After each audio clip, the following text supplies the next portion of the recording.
Hey guys! Tonight, we're not talking about kings or queens or the usual royal breakdowns. No castles, no crowns, not even a ceremonial sword. Tonight, we're going somewhere quieter. So, go ahead, dim the lights, pull your blanket up to your chin, and let your brain switch over to low power mode.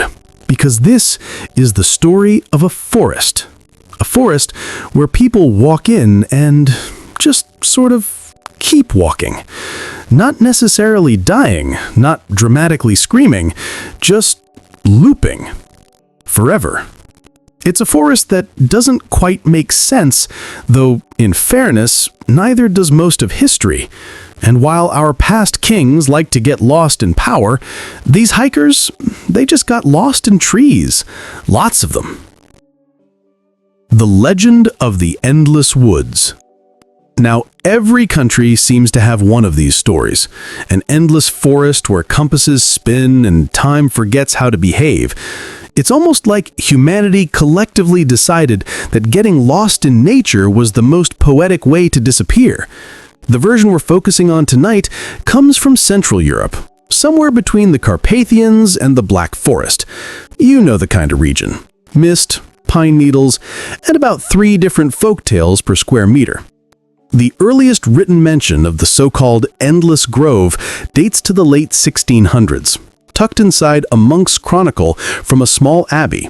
He writes, and I quote, "There lies a wood beyond the river, where no man may find the edge, though he walketh 100 days. 100 days. Of course, because nothing says casual weekend hike like biblical levels of cardio. This particular monk, Brother Silas, wasn't exactly an adventurer. He preferred illuminated manuscripts to hiking boots, but he was compiling reports from shepherds and travelers who'd gone missing for days and then wandered back out, starving, disoriented, and utterly convinced they'd only been gone for an hour or 2. Which, to be fair, is not that different from what it feels like after scrolling on your phone for too long.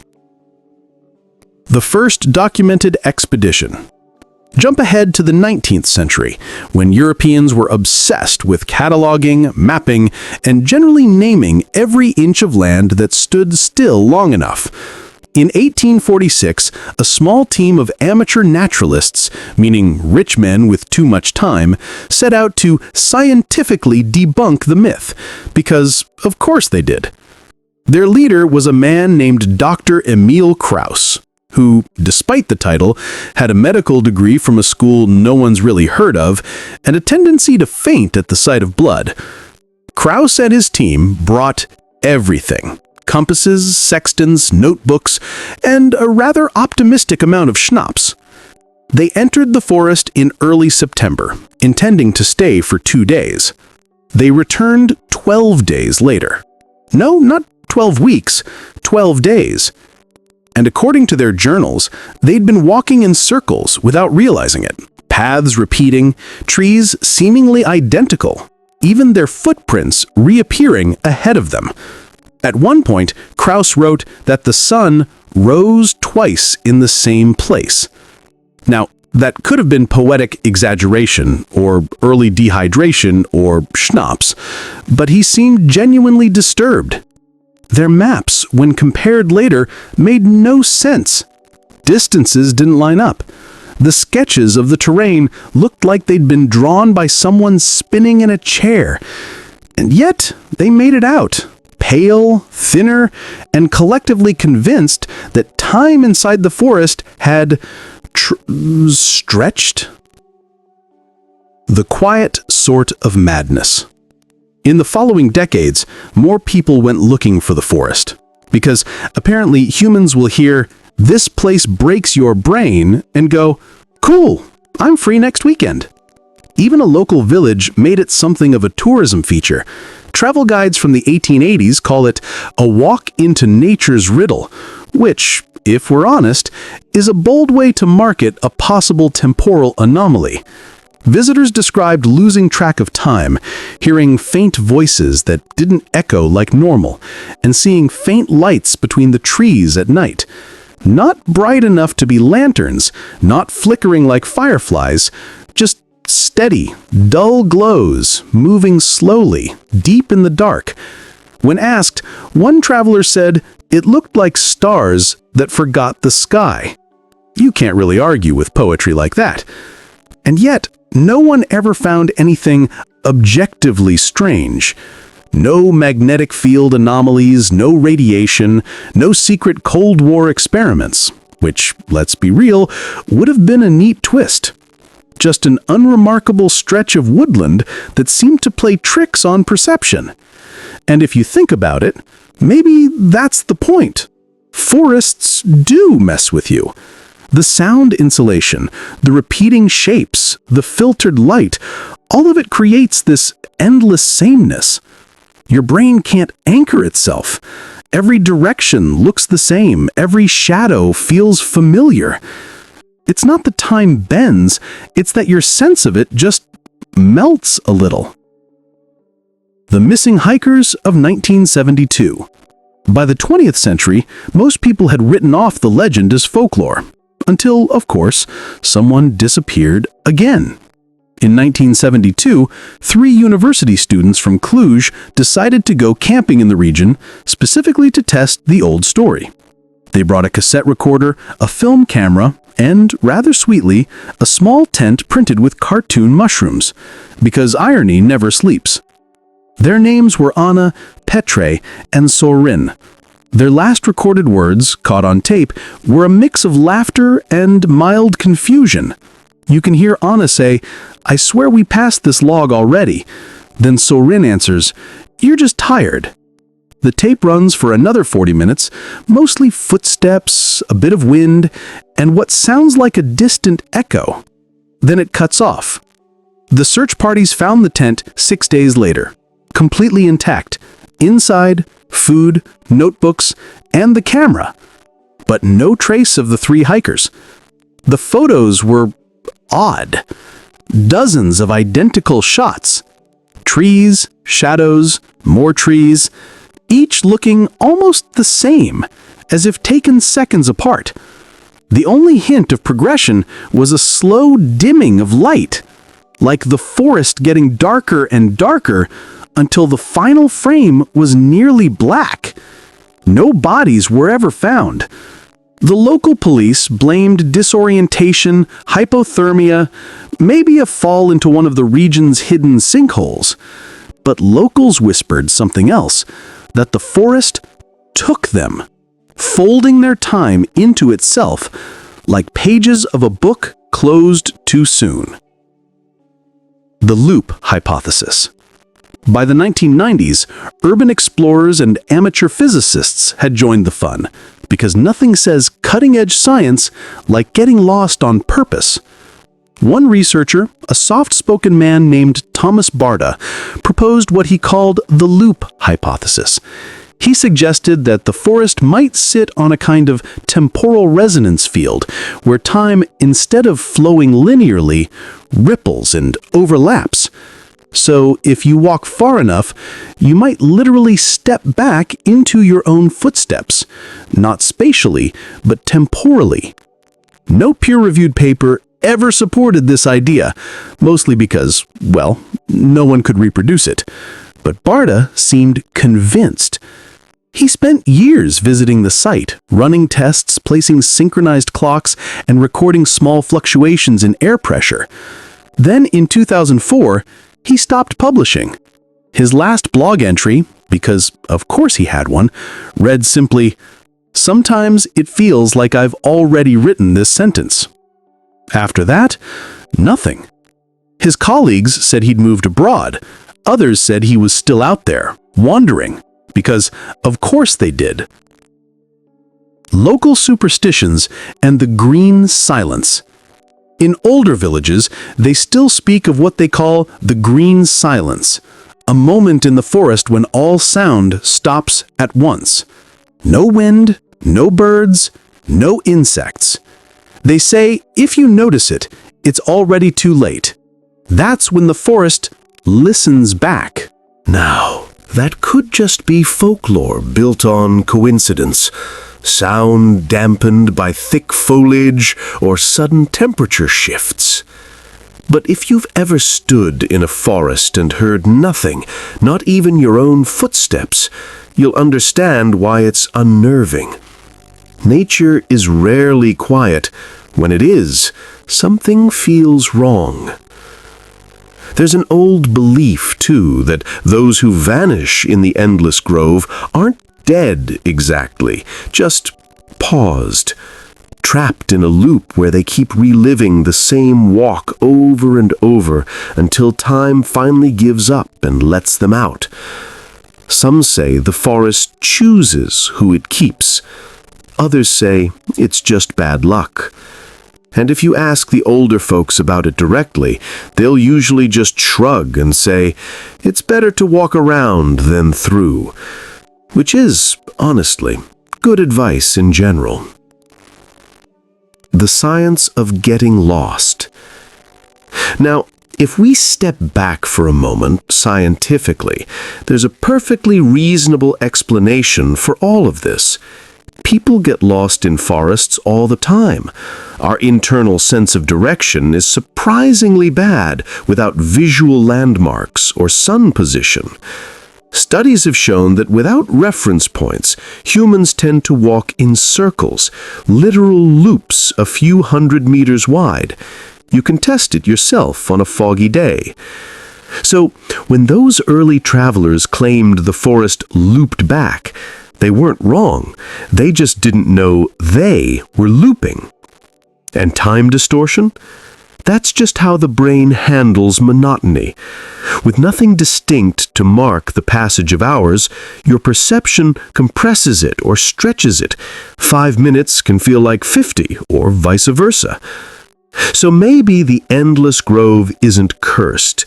Maybe it's just a mirror, a natural labyrinth that forces you to face the limits of your own navigation, both physical and mental. Still, it's more poetic to imagine something stranger, isn't it? That maybe there's one forest on Earth where time itself decided to get a little lost too. The tourist rebrand.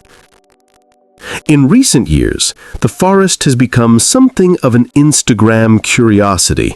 There's now a wooden sign marking the supposed entrance, complete with a map that says, quite charmingly, "You are here, probably." People visit, take selfies, and post captions like, "Didn't get stuck in a time loop, lol." But every so often, someone doesn't post again for a few days. They usually turn up, tired, dehydrated, embarrassed. They say their GPS stopped working, their phones died, their watches were off by hours. It's probably coincidence. It's always coincidence. But still, there's that quiet whisper of unease. Because every legend starts somewhere, and every time someone tries to debunk it, the forest gets another story to tell.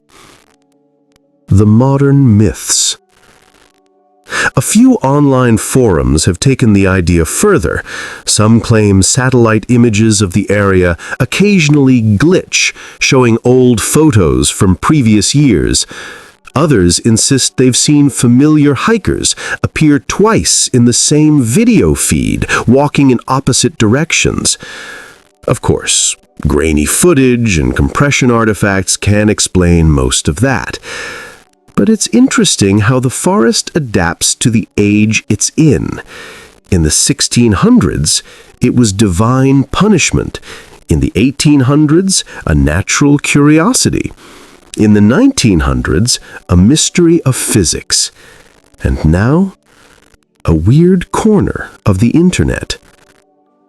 The legend stays the same, only the explanation changes. A gentle thought to end on. So what do we do with a place like that? A forest that refuses to make sense. Maybe it's not about fear or even curiosity. Maybe it's about reflection. Because the endless grove, in all its quiet absurdity, reminds us that we're still capable of getting lost. And that's not always a bad thing. In a world where everything is mapped, tagged, and located, maybe a little mystery is worth keeping. A pocket of reality that says gently, you don't know everything, and that's okay. So next time you find yourself wondering whether it's a trail, a thought, or just another late-night YouTube rabbit hole, remember that not all loops are traps. Some are just invitations to slow down, to notice, to let the world blur a little. And if you ever happen to step into a forest where your compass starts spinning and the air feels too still, well, maybe don't panic. Just take a breath. Mark your path. And if you start hearing footsteps that sound a lot like your own, well, maybe you're exactly where you're supposed to be. Soft, ambient music fades out. The voice lowers. And that's where we'll pause tonight. Next time, we'll drift a little deeper into the modern investigations, the odd satellite data, and the people who still swear they can't find their way out. So for now, close your eyes. You're safe. You've made it out. For now. Good night. Hey again. If you're still awake, congratulations. You've survived part 1 of our gentle walk into nowhere. And if you nodded off halfway through, honestly, that's the point. But for those of you still here, maybe wrapped up in a blanket, maybe staring at the wall, wondering if your own bedroom counts as a time loop, welcome back.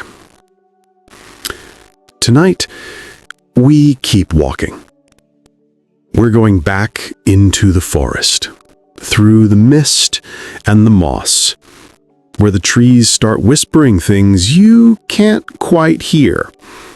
Don't worry, they're probably just saying hello. Probably. Satellites, scientists, and strangeness. By the early 2000s, the Endless Grove, or the forest with no end, as English-speaking blogs started calling it, had turned into a low-level internet obsession.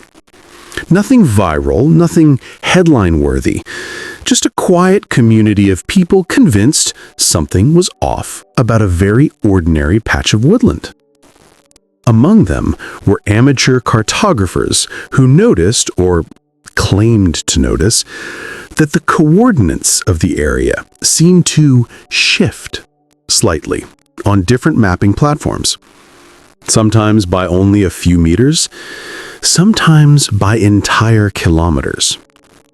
Now, that sounds dramatic until you remember how satellite data is stitched together from multiple images taken at different times, under different light conditions, and, most crucially, processed by algorithms that occasionally have bad days. Still, it didn't stop the theories. There were posts claiming that drone footage from the region would occasionally stutter, like skipping a frame of reality. One popular clip uploaded in 2011 showed a drone flying steadily over a clearing. For a moment, the trees below appeared to repeat. Same branch pattern, same shadow, twice in a row, like a copy-paste error in nature. The comment section was predictably divided between temporal glitch confirmed and your SD card is broken. The uploader never responded. Their account stopped posting soon after, because of course it did. The Archive of Echoes. Meanwhile, deeper in a corner of the internet no one admits to browsing, a small digital archive began collecting every mention of the forest through history. Old journal scans, police records, folklore, grainy maps, over 600 entries by 2015. The curator, an anonymous figure going by the name Archivist 47, cataloged them meticulously. Each case had a date, location, and, when possible, the outcome. Roughly half of the entries ended with subject found, disoriented. The other half, presumed missing. But what made the archive eerie wasn't the data. It was the tone. Almost every recovered survivor described the same sensation: silence, followed by repetition, then nothing, like the forest itself was slowly erasing their sense of sequence. One hiker wrote that the trees shifted slightly when I wasn't looking.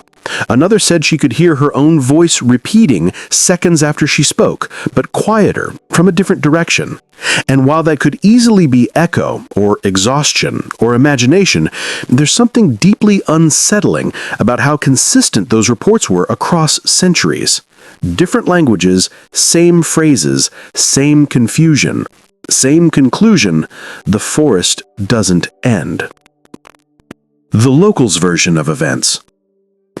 If you visit the nearby village of Tixeria, the name means silence because, of course it does, you'll still hear a different version of the story. To them, the forest isn't dangerous, it's old. Older than timekeeping, older than memory. An elderly guide named Yoan, interviewed in 2016, said the forest doesn't trap people, it reminds them. Of what, he wouldn't say, just that those who come back see everything slower. He described it like the woods pull you into its breath, and when it exhales, you're older. Again, he's a storyteller, not a scientist, but it's interesting how the myth has softened over time. In older accounts, the forest devoured. Now, it teaches patience. Maybe people just got tired of being scared and decided to spiritualize the whole thing. It's a very human upgrade. GPS and the case of the missing signals. In 2018, a group of Czech hikers decided to test the forest's reputation with GPS trackers. They marked their start point, set an automatic ping every 30 seconds, and entered the woods on what was supposed to be a 4-hour hike. They returned safely the same evening, cheerful, and only mildly disappointed that nothing paranormal had happened. But when they checked the GPS data, things got weird. Their trackers showed perfectly normal movement for the first hour, then a sudden jump several kilometers north instantaneously, no terrain, no road, no explanation. After that, the signal drifted in smooth, looping arcs, sometimes overlapping their earlier positions exactly. When plotted on a map, their route looked like a tangled knot. No straight lines, no exit point, just looping paths. They swore they walked straight the whole time, and yet, somehow, the data disagreed. A few months later, a university research group tried to replicate the results using more precise equipment. Their data came back perfectly normal. So which was it? Instrument failure? Data corruption? Or a forest with a sense of humor? The mystery remained politely unsolved. The theories multiply. As with all good unsolved things, theories started breeding faster than mushrooms after rain. Some claimed the forest sat on a magnetic anomaly that interfered with navigation tools. Others insisted it was a geological blind spot caused by underground mineral formations. One particularly creative Reddit post argued that it was a man-made simulation experiment left over from the Cold War, which, let's be honest, would explain a lot of Eastern Europe. But the most enduring theory was something called the observer paradox of nature. It proposed that the forest doesn't behave strangely until someone tries to study it, that by measuring it, by walking, timing, recording, you trigger whatever mechanism causes the disorientation. Basically, the forest doesn't want to be observed, and when you try, it moves the goalposts. Which is either deep philosophy or a convenient excuse for bad data. Still, it's poetic. And people love poetry that pretends to be science. Time distortion and the human brain. Let's drift for a moment into the psychological side of things. Because the forest, endless or not, is really a story about perception. When you walk in a dense woodland, your brain loses external anchors. The canopy filters light, blurring your sense of direction. Sounds bounce oddly, soft, delayed, inconsistent. Your body still moves forward, but your brain struggles to track progress. Time without milestones becomes elastic. In one experiment, this is real. Subjects placed in a featureless environment for several hours consistently misjudged time by as much as 50%. When nothing changes, your internal clock drifts. So imagine being surrounded by nothing but sameness, trees, moss, shadows, for hours, maybe days. You wouldn't need a time warp. You'd make one yourself.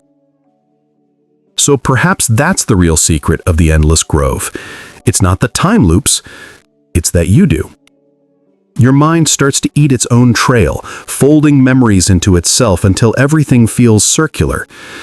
And somewhere in that quiet confusion, a story is born. One where the forest watches back. The night recordings. There's one other element that keeps the legend alive: sound. Specifically, strange recordings from the forest at night. In 2019, a team of environmental researchers left a series of audio recorders in different parts of the area to monitor wildlife. Most of the recordings captured exactly what you'd expect: owls, insects, occasional rainfall. But on one tape, about 3 hours in, the sound abruptly cuts to total silence for nearly 2 full minutes. Then, faintly, there's what seems like footsteps. Slow. Even. Then another set of footsteps following the same rhythm but half a beat behind. Could it have been an echo? Maybe. Or 2 animals? Probably. But it's hard to shake the feeling that the forest was once again walking with itself. The researchers dismissed it. The internet, of course, did not. Clips of the recording floated around under titles like "The Forest Remembers" or "Proof of the Loop." Someone even layered ambient music under it and uploaded it as a meditation track, because nothing says inner peace like possibly haunted forestry. A visitor's diary.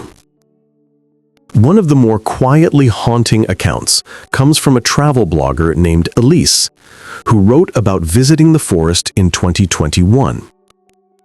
Her post wasn't dramatic, no vanishing, no weird light shows, just an ordinary hike that somehow felt longer than it should have. She described walking for what she thought was an hour, only to find that her watch said 3 had passed. Her photos, time-stamped automatically, backed it up. And yet, when she retraced her steps, she recognized almost none of the landmarks. Same type of trees, same slope of ground, but not the same place. Her closing lines summed it up perfectly. It's not that the forest hides things, it's that it hides you from yourself. You can almost hear the voiceover whispering that sentence in slow, tired tones while rain patters softly in the background. Attempts to map the unmappable. After decades of wandering, scientists and enthusiasts have tried to produce a definitive map of the area. They've used drones, GPS, and LiDAR scans. The results are, unsurprisingly, inconclusive. Each attempt produces slightly different dimensions. The trees shift subtly in density. The terrain's micro-elevations, little rises and dips, appear inconsistent between surveys. Not by much, but just enough to raise eyebrows. One theory suggests the forest floor is unstable, soft soil that subtly moves under seasonal moisture. Another says it's just human error. But a more poetic interpretation is that the forest resists being pinned down, like an animal turning just out of frame when you try to take a photo. Whatever the reason, the map remains blurry, as though even the satellites are squinting. Between dream and geography. At this point, the line between folklore and science has completely dissolved. The forest with no end is no longer a place you can find on a map. It's an experience, or maybe an idea. Some travelers still insist they've felt it, even when hiking miles away from the supposed location. The looping sensation, the eerie calm, the sense that something vast and indifferent is nearby. Maybe the forest isn't confined to geography anymore. Maybe it's a psychological landscape, an echo of that primal fear of getting lost. A fear old as walking itself. It's comforting in a strange way that some mysteries remain stubbornly unmodern. No satellite, no drone, no data set can fully map the feeling of being small under endless trees. And maybe it shouldn't. Maybe we need somewhere the Wi-Fi dies, the compass drifts, and the only signal is your own heartbeat. The archivist's last entry. Before we close this part, there's one more piece of the puzzle. Remember the anonymous collector of all the forest's history, Archivist 47? Their archive stopped updating in late 2022. The final entry was short, just a sentence typed in the same minimal font they always used. The forest doesn't end because it isn't supposed to. Below it, an attached image, a photo of a path curving gently between trees. Nothing eerie about it, just peaceful, green, soft light filtering through leaves. Except, if you adjust the brightness, you can faintly see that the path curves back toward itself, like a snake biting its tail. The account has been inactive ever since. Maybe they got bored, or maybe they're still out there, cataloging from the inside. Rest for now. So that's where we'll leave it tonight.